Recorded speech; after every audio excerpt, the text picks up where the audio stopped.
Today's short story, A Bad Business, was written by Anton Chekhov. Anton Chekhov is a Russian physician.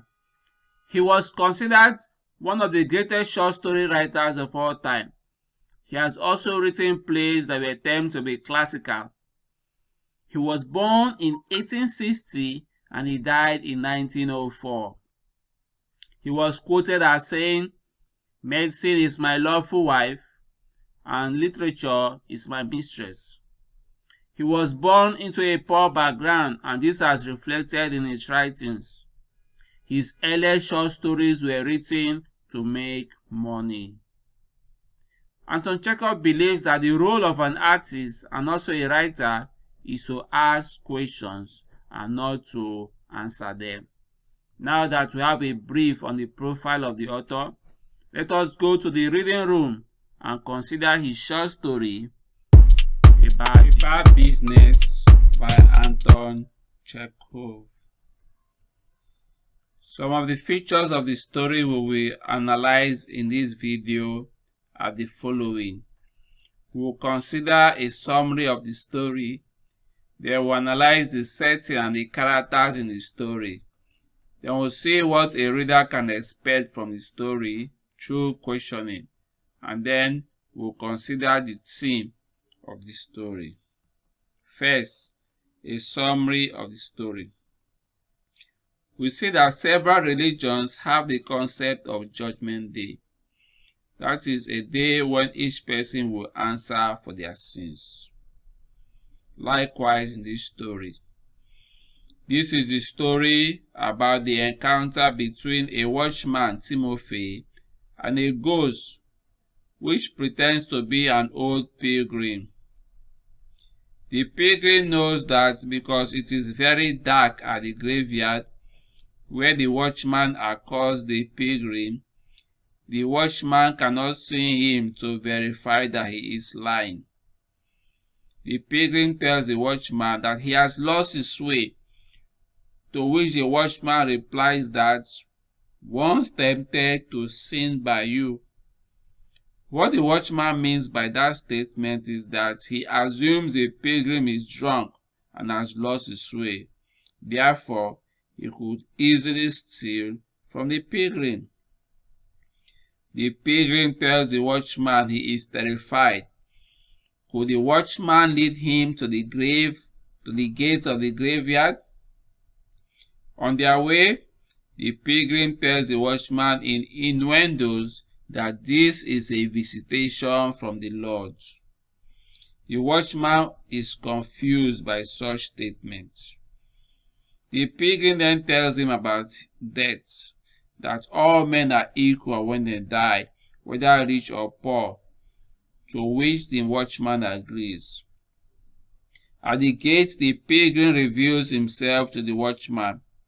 It is the ghost of Gubayev, the locksmith who hung himself. The ghost must wander the earth because it cannot have salvation. The watchman, seeing that he has been talking with a ghost, attempts to run away, but the ghost stops him. He tells him that it could have killed him a long time ago. Then the ghost holds his hands and starts to tell the watchman about himself. When they hear a whistle from the companion of the watchman, the ghost releases the watchman and tells him that he will let him leave.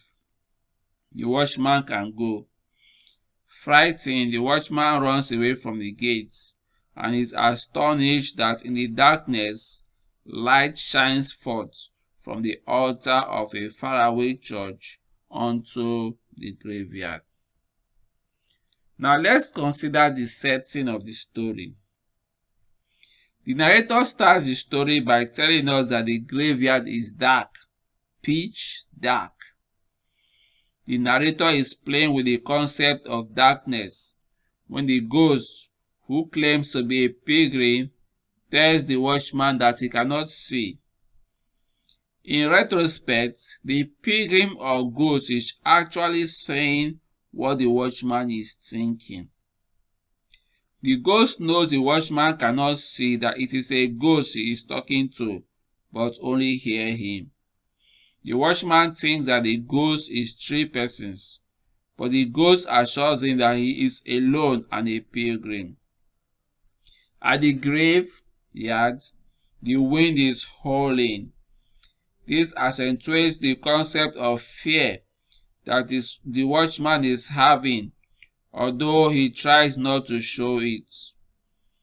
The wind blows away the light the watchman strikes on a match that would have made him see the face of the ghost, not once, but 3 times. Finally, at the end of the story, there is light for the watchman. The light comes ironically from a candle left behind by some thieves who broke into a church. When you consider the fact that the story starts with darkness and ends with light, you get the sense of the story. It was Judgment Day for the watchman, but his life was spared at the end.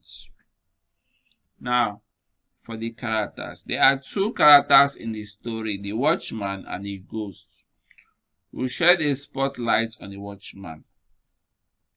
The name of the watchman is Timofey. He is one of the 3 persons who watch the graveyard. The ghost believes that Timofey can easily be deceived because he cannot see the light. Timofey does not know he is talking to a ghost. The ghost decides Timofey is a good man, although the ghost calls him a scurvy rascal. During their conversation, the ghost repeatedly calls Timofey a good man. Timofey walked through the valley of death without realizing it until the very end, when the ghost reveals itself. The ghost tells Timofey his history after holding his hand. That means the narrator wants us to know that the ghost considers him not fit to die. Now, the ghost as a character. The ghost is the ghost of Gubayev, the locksmith, who committed suicide after hanging himself. When it first meets the watchman, it plays on the fears of the watchman and gets to make the watchman relax and trust it.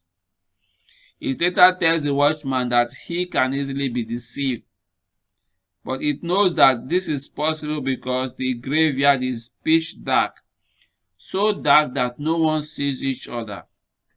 Later, the ghost tells the watchman that it came to the grave, according to it, is a visitation, a chastisement of the Lord. What the ghost is saying here is that it is not the watchman's Lord, but that it came as a chastisement, because this is Judgment Day for the watchman.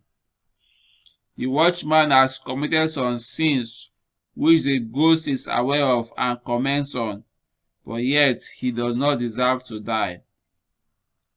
Throughout the conversation, the ghost is telling the watchman about the watchman's situation and fears, which brings some irony to the story, because the watchman does not realize the ghost is talking about him. Now, some expectations from a reader while reading this story. Unless you ask yourself questions about this story, you will not realize that the narrator is teasing the reader. He plays with the concept of darkness and light. Some questions that would make you notice this are these. 1.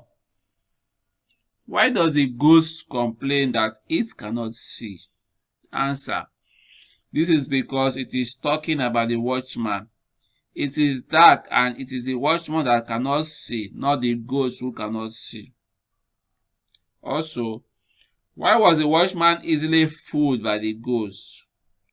Because he easily believes what he hears and he is blinded by the darkness. Another question: why could or would a candle from far away in a church window bring light to the graveyard? because the light is symbolic. It means that now the watchman is saved. His life has been spared. He can now see. So one realizes that the narrator is teasing the reader, creating a puzzle that he wants the reader to unravel.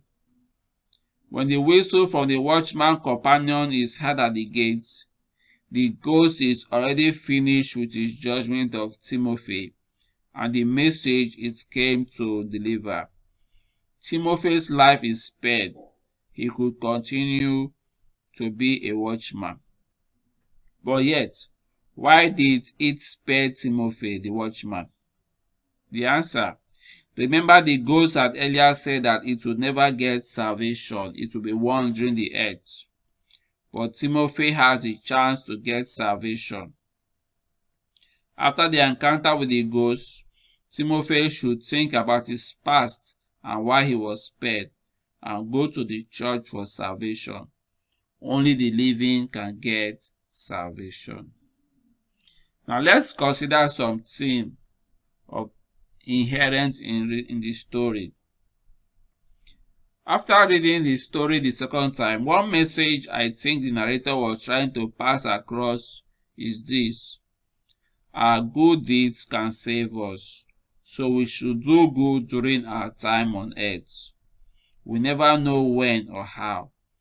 We just have to be good in our life. You never know what day will be your judgment day, the day you will be asked to answer for what you did on earth. Timofey does not know that the pilgrim is a ghost who is in search of a victim. As the ghost said of itself, I have angered the Lord, and there is no salvation for me in this world and the next. I am deep in sins like a worm in the earth. So you see, the ghost will never have salvation because of the crime it's committed of killing itself. And it is deep in sins. That means the ghost must have been harming people in the past before it met Timofey. So committing one more sin would not make any difference to the ghost, but it would make a difference to Timofey that he does not commit sins anymore. If Timofey hears the message from the ghost, he can save himself while he is still alive. Only the living can repent of their sins, not the dead.